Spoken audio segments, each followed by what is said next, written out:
So I had somebody who came into the pharmacy about 2 weeks ago, and she was showing me her swollen leg, and that this leg has been swollen since she was a teenager, and it's getting worse. I saw the leg, they were really swollen, and I was wondering what was going on.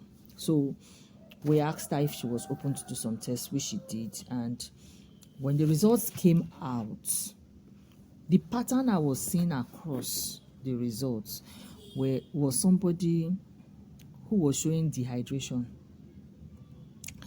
And this dehydration was already causing kidney issues. So I asked her, I said, how will you rate your intake of water? And she said, that she has not been drinking water. That's even her mother used to complain that she doesn't drink enough water. And this person we are talking about right now is over in her 50s already. So I was like, wow, that could be the issue. And she said right from time, she has not been someone who drinks water.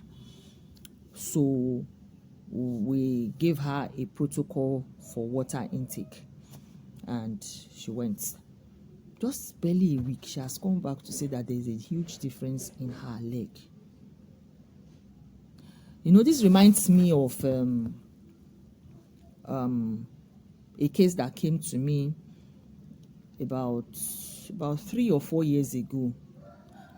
This lady chatted me up and complained that her brother has been having severe headaches, and they have visited the hospitals, they've done so many tests, and the CT scan of the brain is saying there's nothing wrong, and yet all they would give him was painkillers. He would feel relief for some time, and the headache was terrible. So I started asking questions randomly, and I just asked how is his water intake, and he said, that one that we eat that will not drink water. I said, I remembered my sister's case too, where we even got to the point of doing a CT scan, and the CT scan said nothing. Then I observed a pattern when she was in school, because she was in school that time. Whenever she was having those severe headaches, they would say it's typhoid and malaria. Poor typhoid and malaria, they don't suffer. Anyway, they will say it's typhoid and malaria. They will now start giving her drip and injection. So I looked, I said, because when she takes it, she will feel fine. I was like, drip. That's electrolytes, water and salts, water and electrolytes. Maybe that's what has been helping her relieve the headache. So when she kept complaining, I asked her and there was nothing seen in the CT scan, and I asked her to go and to take enough water, because she too admitted she was not drinking enough water. So we said, okay, this is your treatment protocol. Go and drink at least 3.5 liters of water daily. Take it in sips across the day and be properly hydrated. Since then, we have not heard about headache again. So I remember that, and I talked to this sister. I said, could it be that your brother's problem is basically he's not drinking enough water? So we put him on a rehydration protocol also.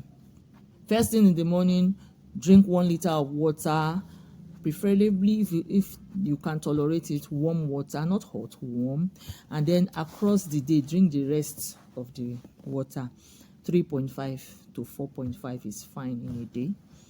So 3 days later, I called and said, she said the headache has reduced considerably. And then after 2 weeks again, I followed up, and guess what? Was no longer experiencing the headache. You see, all these stories I'm telling you is underscoring the fact that we cannot take rehydration for granted. We cannot take drinking sufficient water for granted.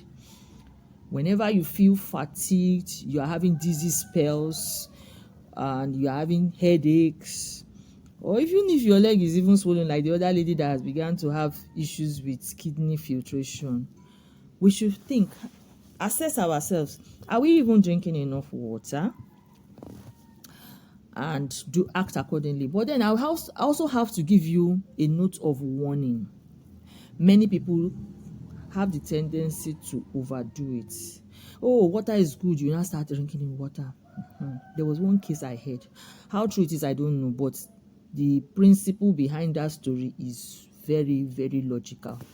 So what happened was that this lady drank 2 liters of water at a go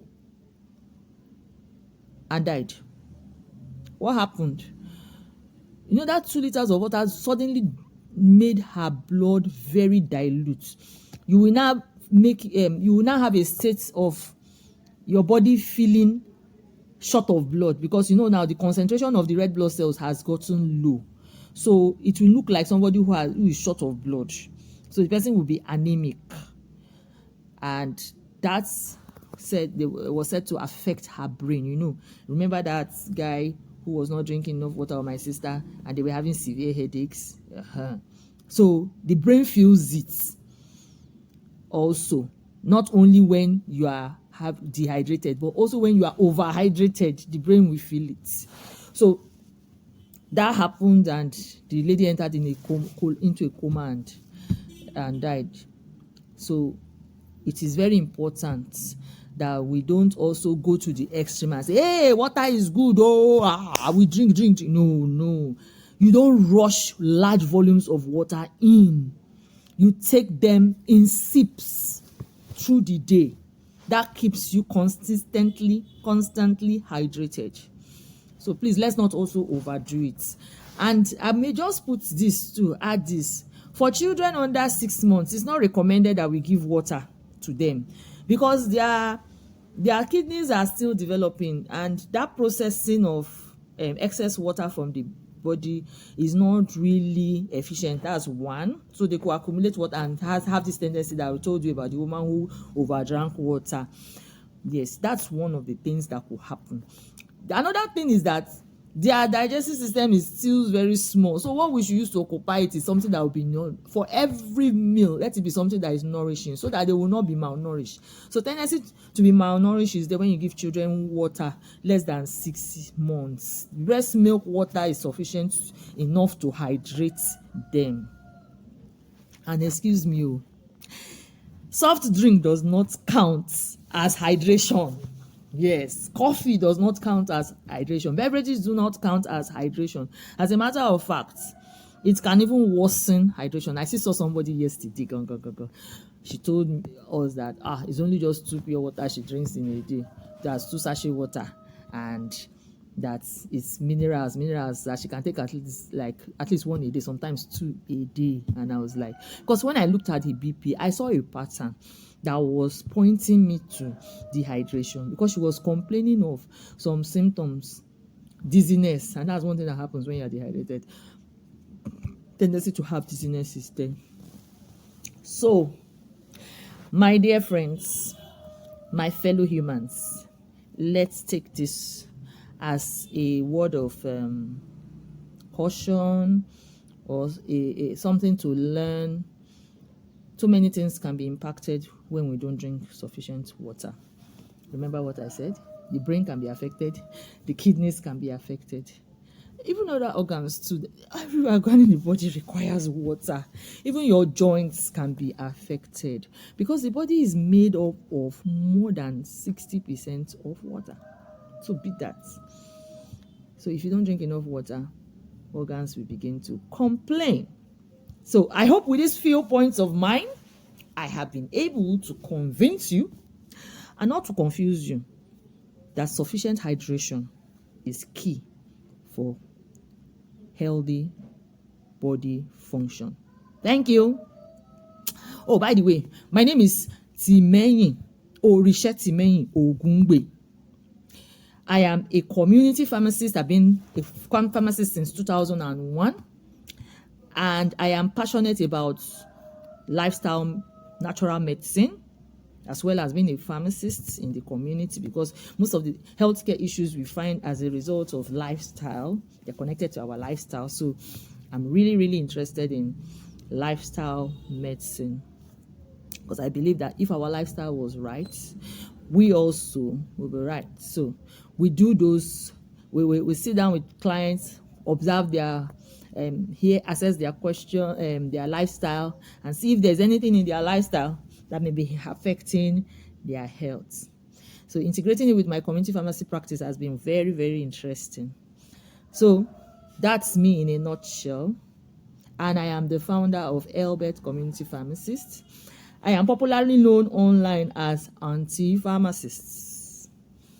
I remain Anti-Pharmacist. Thank you.